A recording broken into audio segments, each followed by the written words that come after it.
할렐루야. 하나님의 은혜가 여러분 모두에게 임하기를 주의 이름으로 축복합니다. 우리가 오늘 함께 볼 하나님의 말씀은 마태복음 13장 31절에서 33절, 44절에서 46절입니다. 은혜로 들어가는 하나님의 나라라는 제목으로 함께 보기를 원합니다. 우리는 오늘 두 개의 이야기를 성경을 통해서 듣고 있습니다. 그러나 이 두 이야기는 전부 천국에 대한 이야기입니다. 예수님은 계속해서 천국은 이와 같으니 하시면서 천국의 비유를 말씀하고 계십니다. 이를 통해 우리가 분명히 알 수 있는 한 가지 사실, 부인할 수 없는 한 가지 사실은 천국은 분명히 있다는 사실입니다. 예수님께는 천국이 분명하셨습니다. 그 분명한 천국을 우리에게 비유로 이해할 수 있도록, 믿을 수 있도록 풀어주시는 것입니다. 다만 예수님께는 분명한 천국인데 우리에게는 분명하느냐 하는 것이 문제일 것입니다. 그 천국을 우리에게 주시기 위해 예수님은 자신을 완전하게 십자가에서 헌신하셨습니다. 그 천국을 우리에게 주신 예수님을 위해 여러분은 무엇을 헌신하시겠습니까? 본문에서 한 사람과 한 여인이 등장합니다. 33절에서 한 사람을 여인으로 정확하게 말씀하시는 것으로 보면 31절의 한 사람은 남자로 이해할 수 있습니다. 그러나 남자든 여자든지 간에 공통적인 것은 예수님 자신의 사역을 비유로 말씀하신 것이다 라는 사실입니다. 한 남자가 자기 밭에 겨자씨를 가져다 심습니다. 한 여인은 자기의 밀가루 부대에 누룩을 가져다 넣습니다. 예수님이 오셔서 사람들에게 천국 복음을 심습니다. 누룩을 뿌리십니다. 이로써 우리는 천국의 시작의 모습을 알게 됩니다. 어떻게 시작됩니까? 천국의 시작은 기독교 역사가 증명하듯이 항상 미약하게 아주 작게 시작하였습니다. 오늘 본문의 겨자씨와 누룩처럼 말입니다. 때로는 한 영혼으로부터 시작되기도 하였고 때로는 소수의 몇 사람으로부터 시작되기도 하였습니다. 그리고 예수님으로부터 모든 민족에게 복음을 전하라고 위탁받은 사람들은 500여 형제였으며 결국 그 중에 120명이 남았던 것입니다. 이들로 인해 모든 민족으로의 복음이 우리를 넘어 한국을 넘어 세계로 전진하고 있는 것입니다. 여러분, 우리는 작습니다. 우리는 많지 않습니다. 그러나 우리 안에 하나님의 나라가 분명하다면 이 작은 우리를 통하여 주님의 명령이 이루어질 것입니다. 반드시 이루어질 것입니다. 여러분은 아주 작은 한 사람입니다. 여러분의 가정은 아주 작은 가정입니다. 세상에 비해서 아주 작아 보입니다. 물론 소망은 여러분의 가정에서 큰 사람이 나오기를 기대하고 계시지만 그러나 그보다 더 중요한 것은 여러분의 가정에 여러분 안에 하나님의 나라가 분명해야 한다는 것입니다. 그러면 주님이 여러분과 여러분의 가정을 사용하셔서 위대한 하나님의 나라를 이루어 나가실 것입니다.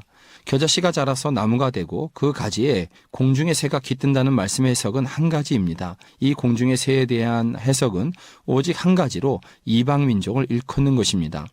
우리가 잘 믿으면 우리 주변의 사람들이 우리 집에 와서 쉼을 누린다 하는 그러한 해석은 본문을 너무 소극적으로 해석하는 것입니다. 물론 그렇게 되기도 합니다. 그러나 주님의 비전은 항상 모든 민족을 품고 있는 것입니다. 말씀을 축소해서도 안 될 것입니다.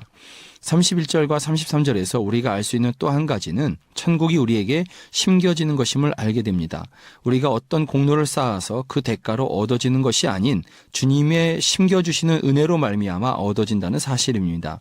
내가 쟁취하는 것이 아닙니다. 내가 공로로 가는 곳이 아닙니다. 천국은 오직 하나님의 은혜로 가는 곳입니다.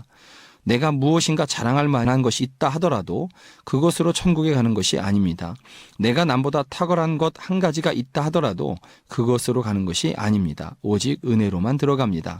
그러니 그 은혜의 천국을 우리에게 분명히 심어달라고 기도해야 하지 않겠습니까? 예수님으로 말미암아 들어갈 수 있는 천국을 믿으며 그 천국에서 받을 상을 위하여 수고하는 것이 마땅할 것입니다.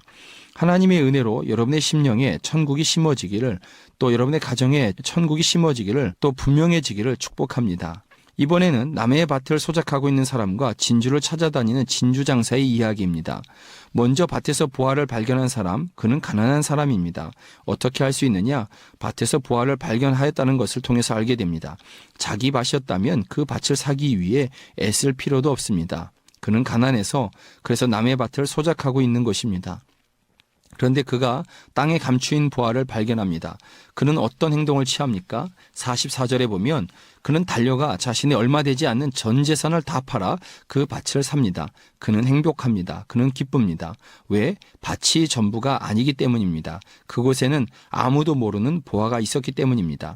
천국은 우리가 얻게 되는 그 어떤 노동의 대가 이상입니다. 비교할 수 없는 그러한 곳입니다. 진주 장사를 하는 사람이 있습니다. 그는 조금 더 좋은 진주를 얻기 위해 애쓰는 사람입니다.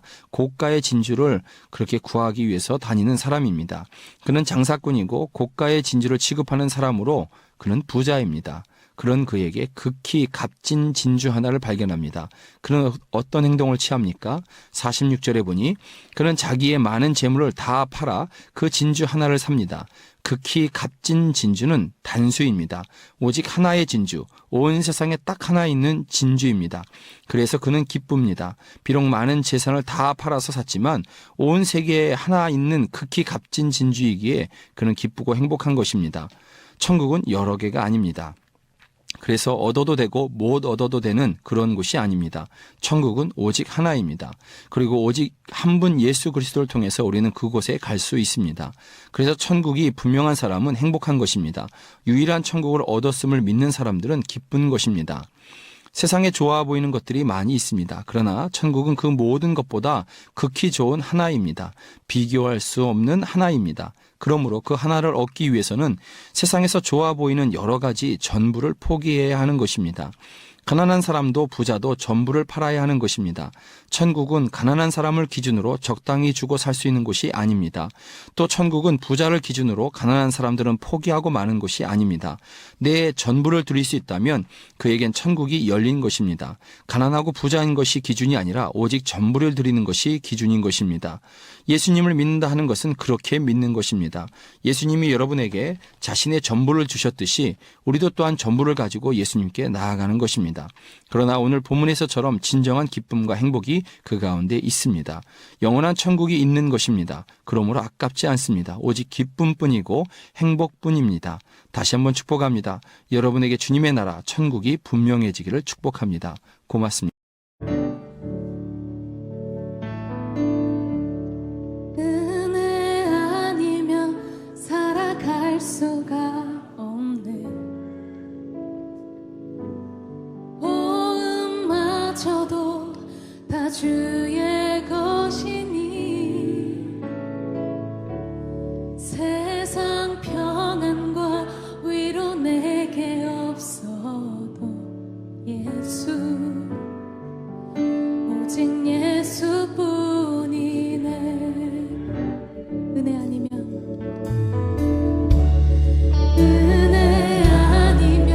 살아갈 수가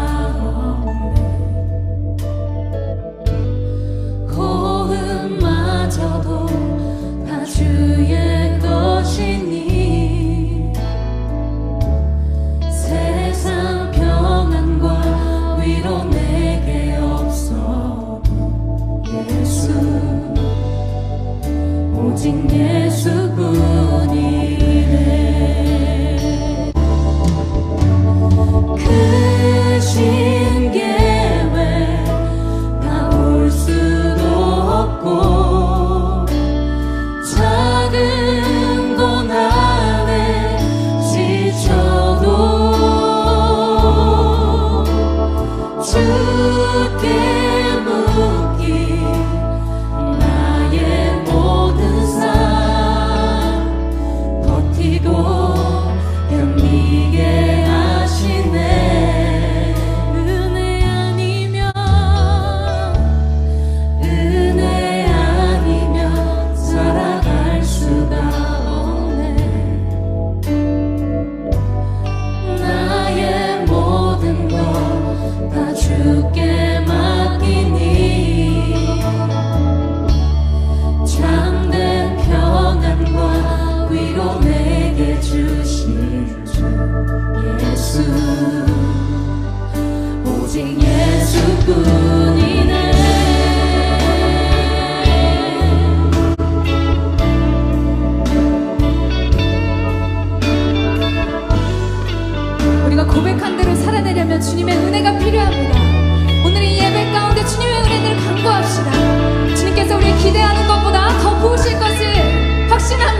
주